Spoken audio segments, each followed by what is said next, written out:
నువ్వు రాఖీలు కడతావా ప్రధానికిరా మా చెల్లెలు నాకు రాఖీలు కడతారని వస్తే చెల్లె చేత నేను రాఖీలు కట్టించుకోవద్దు దాని చేత రాఖీలు కడుతుందట మరి భర్త చేతికి భార్య రాఖీలు కట్టంగా ఎక్కడ నువ్వు చూసావా చూడలే కానీ ఇక చూస్తారు నిన్న ఈ ఎలక్షన్ చూస్తారు నీ భార్య నీకు రాఖీలు కట్టాలంటే దానికో సంప్రదాయం ఉంటది ఆ సంప్రదాయం నువ్వు చేసినట్టయితే నీ భార్యని కట్టాలి చెప్పు ఎత్తానంటే చెప్పు చెప్తారు నీ సైకిల్ నాకేమవుతుంది నీ సైకిల్ వాడటం కాదు నీ ఆ చూడలో వచ్చే మంది చూసిన ఈ ఊసిపోయినట్టుగా తోడు బరఫ్ ఏం కాదు పోయి ఇగో రాఖీ పౌర్ణమి రోజు నీ భార్య లేచి ఏం చేస్తా అంటే పొద్దుగా లేచి తలవారు స్నానం చేసి జుట్టు దుడుకొని బొట్టు పెట్టుకొని దుడుపరుచుకొని దుడ్డు బుధాలు పెట్టుకొని చక్క దుకాణంలో పోతుంది దుకాణంలో పోయి రాఖీ వాటికొస్తుంది అంత పెద్దది ఉంటుందా ఆడిపిల్లలు అయితే చిన్న తెస్తారట చెప్తలేదా ఇక ఆమె పేరు పట్టుకొస్తుంది అది ఏ పల్లెంలో పట్టదు కొత్త మెదడివే కొత్త సాట పట్టుకొచ్చి ఆ సాటలో రాఖీ పెట్టుకొని ఓ పక్క కింద పసుపు ఓ పక్క కింద కుంకుమ పెట్టుకొని పసుపు కుంకుమ ఉంటది కదా అది ఆ సాటలో పోసుకొని వచ్చి ఆ గిట్లకి వచ్చి సాట ఆడబెట్టి ఇక నిన్ను పిలుస్తుంది ఇక నేను దబాబా తీసుకుపోయి ఆ గిట్ట నీ నొంగబెట్టి నీ బట్టలో నిడిచి నీ డ్రైవర్ కింది కానీ నీ కొస పిల్లలకు మారచ్చు కొత్త బొట్టు పెడుతుంది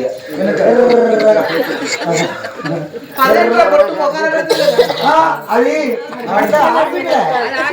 బెల్లంపేటలో ఇచ్చే పెడుతుంది వెనుక పిల్లలకు బొట్టు పెట్టి మళ్ళీ ముందర దింపి మొన్న రాకిడి కడుతుంది ఓ వెనుక చూస్తే బొట్టు ముందర చూస్తే రాకిడి ఏడాది దాకా రాకిడి అట్టే సాటు ఉంటుంది ఏడాదికి మళ్ళీ అది చూసిపోగానే మళ్ళీ ఒకటి కడతాడు ఇక నీ భార్య రాఖీ కట్టినాక ఓ 500 1000 రూపాయలు నీ భార్య పెట్టి నన్ను దీవించు భార్య అని భార్య కాళ్ళు మొక్కు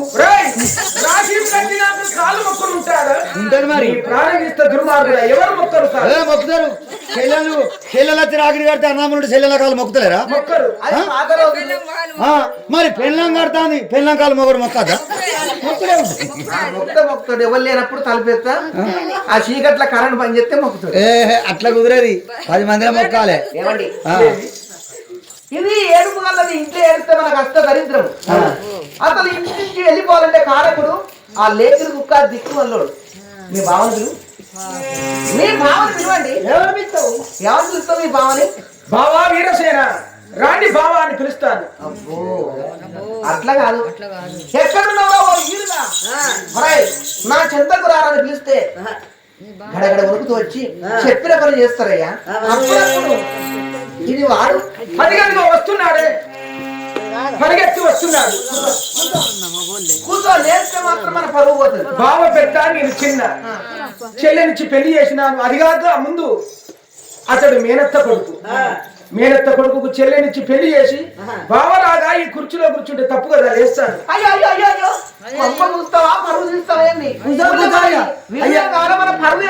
అయ్యా కూర్చోవా ఇవాళ నీ మానం మంచిగా లేదు నీ గర్భధాన్ని ఉండొచ్చింది కూర్చోవచ్చు ప్రాణం మంచిగా లేదు బావ వస్తున్నాడు నువ్వు కాలు మీద కాలేసుకుని కూకుంటా వీరసేన ఎక్కడున్నావురా ఓ వీరసేన మహారాజా ప్రేమగా పిలిచే బావయ్య ఈరోజు శరీరమైన కోపముతో శౌర్యమైన ఎలాంటి బాధ కలిగినదో ఎవరికి ఎన్ని కష్టాలు వచ్చినాయో తెలుసుకుంటారని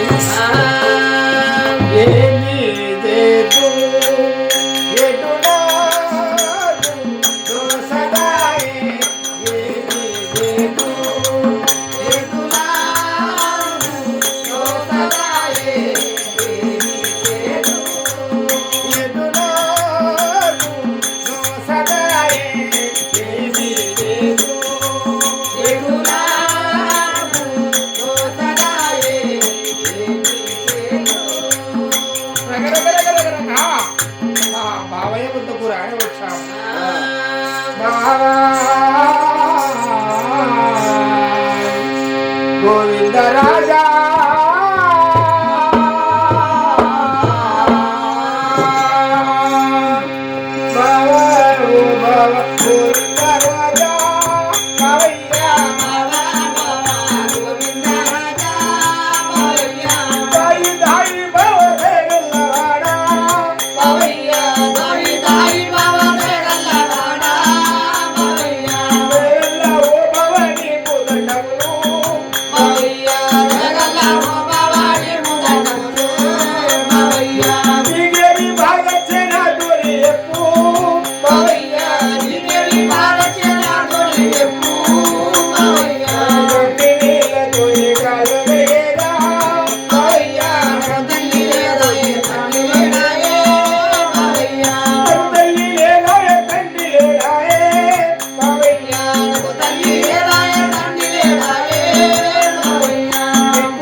ఈ రోజు ఏదో ముఖ్య మాటలు మాట్లాడుతుంది. నా పిల్లలకి ఏమన్నా బాధలు వచ్చినా, లేక నా అక్క సుభద్రకి బాధ వచ్చినా, లేక నీకే బాధలు వచ్చినా, నీకు బాధలు వచ్చినాయంటే మీ భర్త చాలము. మా కళ్ళని కట్టి నీళ్ళతో నీ కళ్ళు కొడుతావు బావయ్య. సాధించరా నీ తీయటి మాటలు.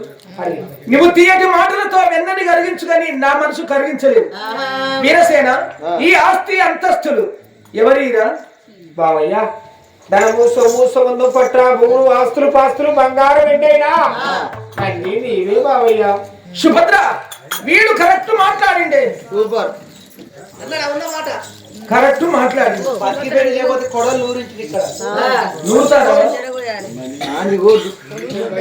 వీరసేన, బ్రతికిపోయినవరా? ఈ ఆస్తి నాది, అంతస్తులు నాది. ఇక ఈ రోజు నుండి నువ్వు నా కాలకాల జీతగాడు.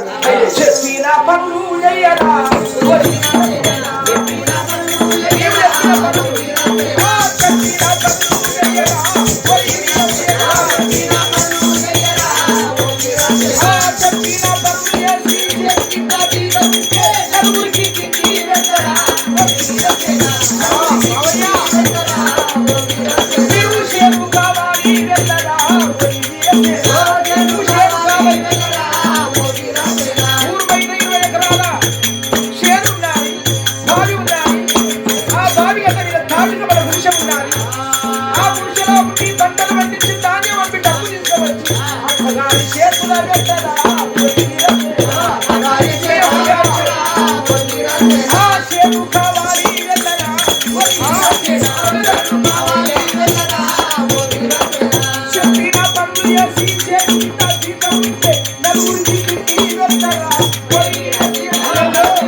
అది నా భార్య పాదాల కాడ ఆ దురిగి దాసిగా పనులు చేయాలి. చెప్పిన పనులు చేసి చేతి కింద ఉంటే నలుగురికి తిండి పెడతాను, లేకపోతే నా ఇంటిలో మీరు ఉండవద్దు, నా కంటికి అగపడవద్దు. వెళ్ళరా? చేను కావాలి వెళుతావా, లేక నీ పుట్టిన ఊరికి వెళుతావా?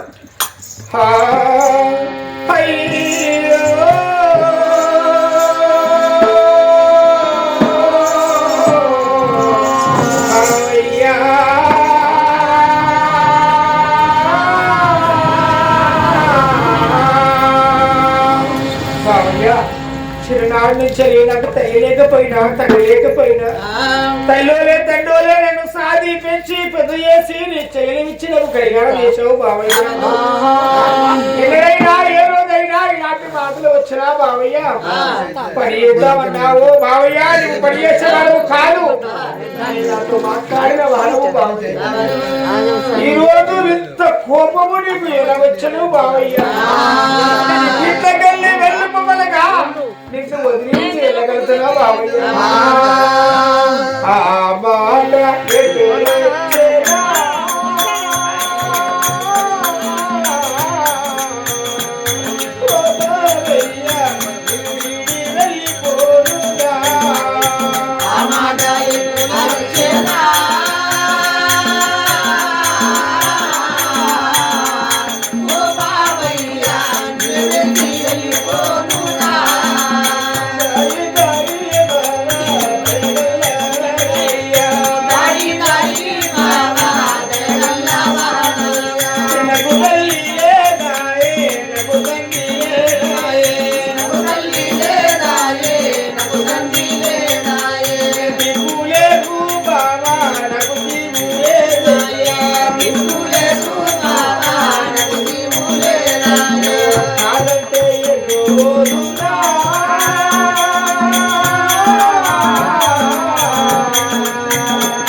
నా ఇరుగురు పిల్లలు నా పిల్లలాగా అవుతారు, నా భార్య దుర్గమలాగా అవుతాది. నేను ఎటుపోదు బాబయ్య, నాకు రాజ్యం ఉండదు, నాకు దేశం ఉండదని నేను అక్కడికి వెళ్తున్నా. నువ్వు కాదంటే కాకపోతే ఇతర ఇస్తారు ఏ విధముగా ఉందో ఆ విధముగా మా వస్తువులు అవుతారు. బాబయ్య మమ్మల్ని కొట్టినా మంచిదే, మమ్మల్ని తిట్టినా మంచిదే బాబయ్య. పోలేం బాబయ్య. నీవైనా నీ భర్తను బుద్ధి చెప్పుకొని నీవు నీ భర్త చేను కావాలి ఉండాలి. పొద్దున సాయంత్రం అక్కడికి అన్నము పంపిస్తారు, అన్నము ఇంట్లో ఆ చేను కావాలి ఉండండి, వెళ్ళండి.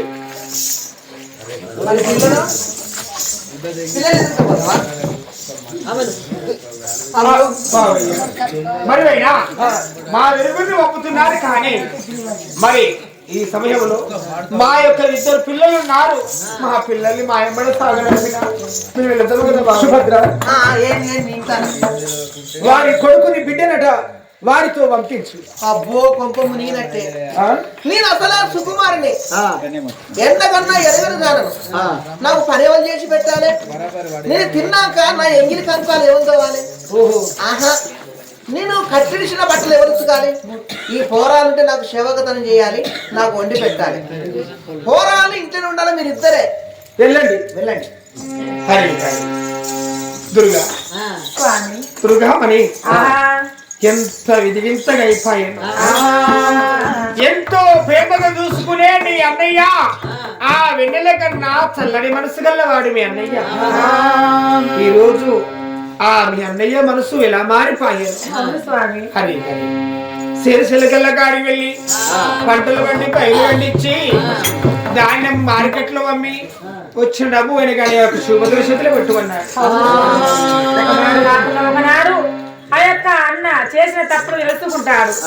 బావయ్య వీరసేన మహారాజా, చెల్లెలా దుర్గామని నా తప్పు క్షమించమని అన్న క్షమాపణ కోరుతాడు స్వామి. అన్న మనసు మారేదాకా ఆ సేను చిలకల కాడ ఉందాము స్వామి. అని ఆ యొక్క వీరసేన మహారాజు నేను విరువురము ఇక ఎలా వెళ్ళిపోతున్నాము ఆ భగవంతుడు కరుణ చూపుమా ఓ రామ కళ్యాణ రామ ఓ మామ పైన నీకు కోదండ రామ. కరుణ చూపుమా ఓ రామ కళ్యాణ రామ ఓ మామ పైన నీకు కోదండ రామ. శివుని విల్లు విరిసిన రామ, సీతను పరిణయమాడిన రామ. కరుణ చూపుమా ఓ రామ కళ్యాణ రామ ఓ మామ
దుర్గాడు తీసుకుంటూ రగరగరగరగా ఆ శిరసులకెళ్ళ కాడికి చేరుకున్నాము.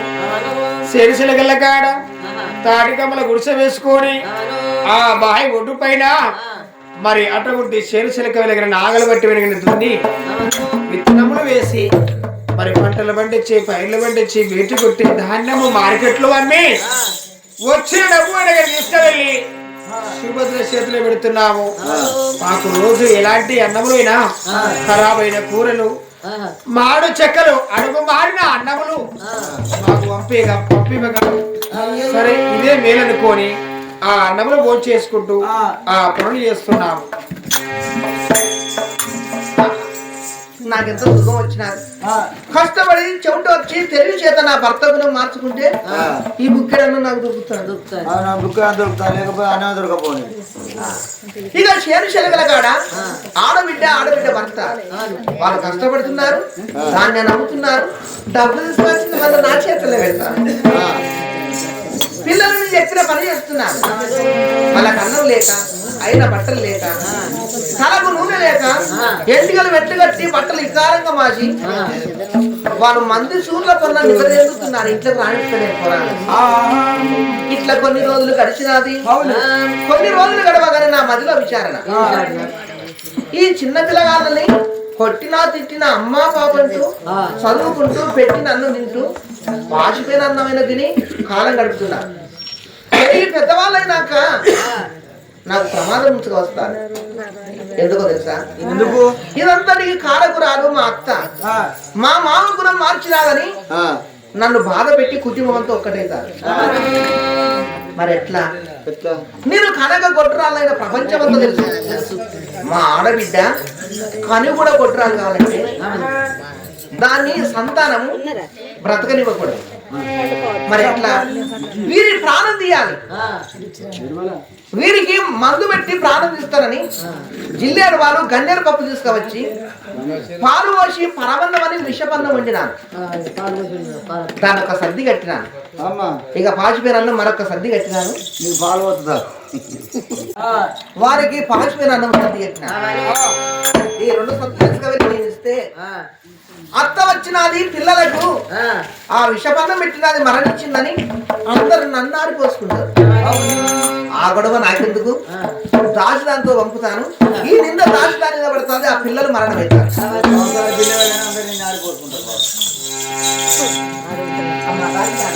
ఏంటి నా గోషి దాచిదన్నదా అమ్మా? ఈ రెండు కత్తులు చేత పట్టుకో. తిన్నా ఇంతమంది నాకు ఎక్కువ అన్నదా? నీకెవరు పెడతారు ఇంత మంచి అన్న? ఇప్పుడు సినిమా ఇస్తాను నాకు అర్థం అంటాను. కాదమ్మా, మా ఆడబిడ్డ పిల్లలంటే నాకు ఎంతో ప్రాణం. వాళ్ళని తలుచుకుంటే నా ప్రాణం అంతా దస్సు అంటాను. నీకు దస్సు అంటే నాకు కింద తుస్సు అంటాను. నీకే రోగం అంతే బాగా అనిపిస్తాను. అందుకే వాళ్ళ మామ లేని సమయం ఉందినా పరవన్నం వండినాను. ఈ కుడి చేతిలో పట్టుకోది. ఇక ఆడబిడ్డ భర్త అంటే ప్రాణమే కానీ వాళ్ళ ఇల్లు పెట్టుకొని అన్ని అలాగే దూరం అయిపోయింది. నేను ఎంత కలుపుదామన్నా దగ్గర అయితే లేదు. కలుపుతానని చూసినా కానీ కలవలేదు. కుడి చేతిలో సర్ది చదువుకునే పిల్లలకి, ఇది పిల్లలు. ఎడమ చేతిలో సర్ది వాళ్ళ తల్లిదండ్రులు. మా ఆడబిడ్డకు ఆడబిడ్డ భర్త. పిల్లమ్మ సద్దులు తారుమారు కావద్దు. సభ్యులు పట్టుకొని అరే తండాపు తాండు కూడా అమ్మాడు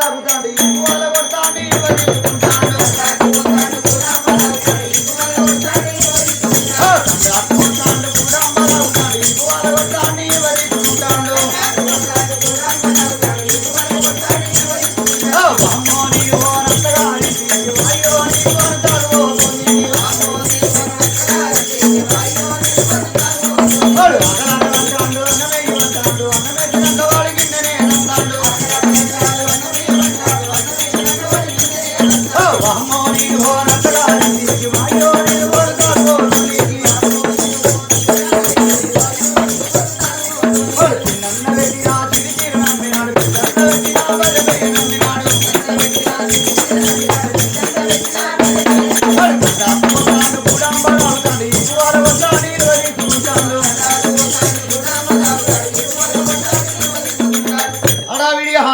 పాడుతూ మన ఊరు బయటికి రాగానే అక్కడ బోరింగ్ ఉన్నది ధూప బాగా అవుతాం 2 సజ్జలు పెట్టిన దాని అది బోరింగ్ కాడిపోయి బోరింగ్ కొట్టుకుని కడుపు నిండా నీళ్ళు తాగి ఏ నీళ్ళు తాగి కానీ మరి సద్దుల